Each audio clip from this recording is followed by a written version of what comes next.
sa posibleng pagpasok ng ICC ayon sa dating palace official. Si Cristo Austria magbabalita.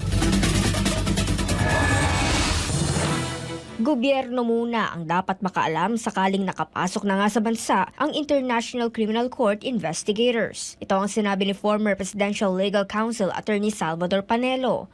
Ani Panelo, kayang malaman ng pamahalaan kung sino ang mga pumapasok sa bansa. Unang-una, sabi ni Secretary Boying, dapat daw pinapalam ng ICC. Ito si Secretary Boying, mamaya pag-usapan natin. Si Secretary Boying, ang issue dito, dapat alam. Hindi pwedeng hindi alam ni Boying or ng administrasyon na makakapasok ang ICC. Okay? Napaka-importante yan. Dapat malaman natin. Dapat lang.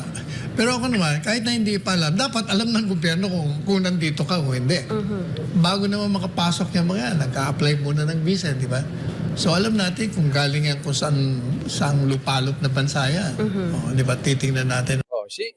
Kanino ba under ang magbibigay ng visa? Di ba under yan kay Remulla? So kung makakapasok yan, kailangan ng visa, dapat talagang alam ni Boying kung andito ang ICC. Kaya ito no excuses eh. Kung totoo yung sinasabi nila, kasi sabi dito nila Boying, hindi raw nakapasok. Kung totoo yun, good. Pero kung hindi totoo, imposibleng hindi nila pinapasok. That's impossible. Ng background niya. Samantala, ani Panelo, nakausap nito ang dating Pangulong Duterte. Aniya, hindi natatakot ang dating Pangulo sakaling nasa bansa na nga ang ICC. Alam mo, nag-usap kami ni Presidente Duterte.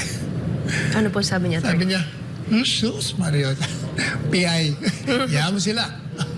Ako, hindi ako natatakot sa kanila. Sa huli ay sinabi ng dating Alam mo, palace tagal official. na sinasabi ito ni PRRD. Hindi siya natatakot. Ba't ka naman matatakot? Una, sa bansa mo, lilitisin ka ng iba, ng ICC. Ang ICC po, maniwala kayo sa akin or hindi, ang ICC po ay walang kakayanan maglitis. At yan po ay hindi para sa human rights. Political lang po ang pagpasok ng ICC dito.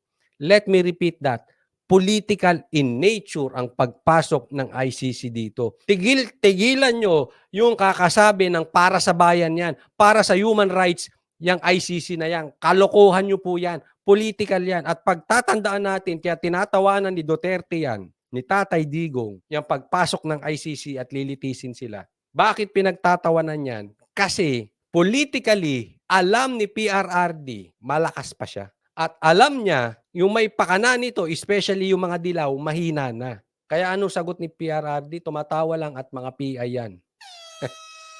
PI yan. Huwag kayong maniwala para sa bayan. Kalukuhan yan. Nek-nek ninyo. Ang naniniwala na para sa bayan yan, ang ICC, takot lang yan kay Duterte. Maniwala kayo. Takot sa Duterte yan. Kasi sila mismo na naniniwala sa ICC, alam nila hindi yan para sa bayan. Hindi yan para sa human rights. Huwag tayong maglokohan. Takot kayo sa Duterte.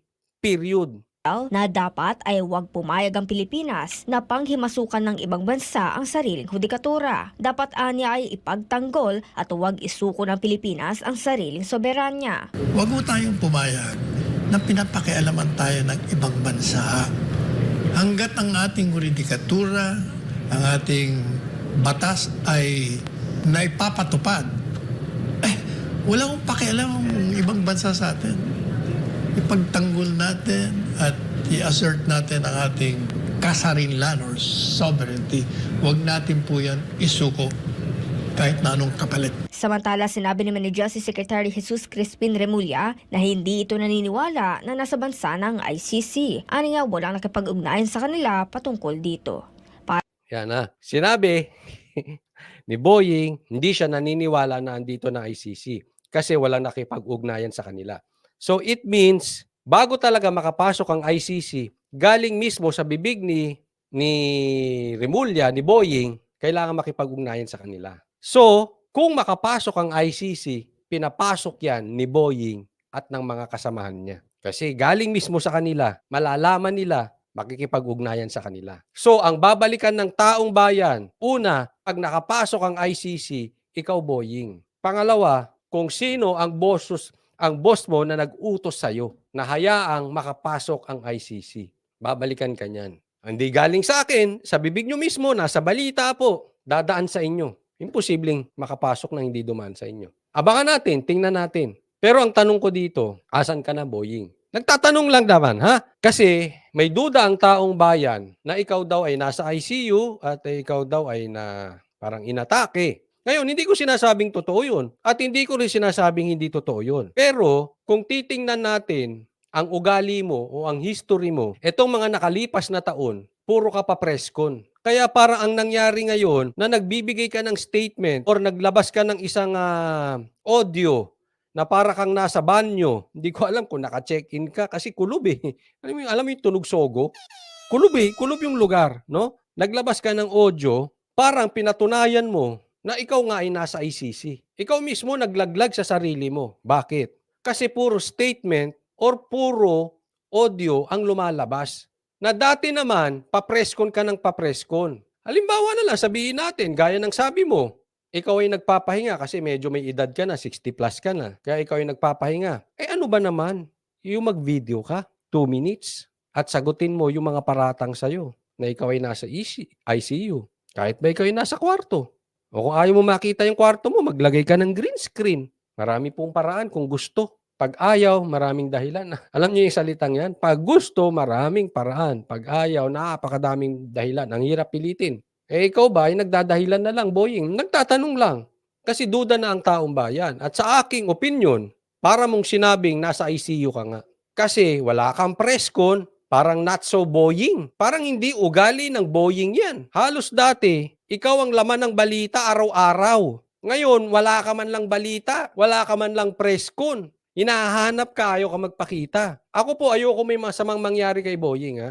Kasi nasa kamay ng Diyos ang paghuhusga, wala sa akin. I hope talaga si Boying, kung may sakit siya, I hope he will get soon. Kaya lang, kung talagang may sakit, dapat malaman ng taong bayan. Huwag ka magtago. Mag-video ka. Tapos, pahinga ka. Para yung pinapasahod, maibigay sa taong bayan. Magkaroon ka ng kapalit. Hindi naman pwedeng sinasauran ka tapos nakapahinga ka. Diba? Ganun lang naman kasimple yun eh. Ngayon, kung hindi totoo, mag-video ka rin. Kung totoo, magsabi ka sa taong bayan, mag-video ka rin, magpakita ka. At the end of the day, pakita mo video mo. 1 minute, 2 minutes. Hindi naman siguro masisira sa pagpapahinga mo kung ikaw man ay kailangan magpahinga, sabi ng doktor mo, dahil sa iyong sakit. Wala namang masama doon. Naiintindihan ko yan. Video ka lang, sir. Video ka lang kasi naninibago mga taong bayan. Napaka-unusual. And we cannot blame them. Sinimulan mo Boying Nang araw-araw, preskon Tapos ngayon, tahimik. Hindi natin sila masisisi kung magdududa sila.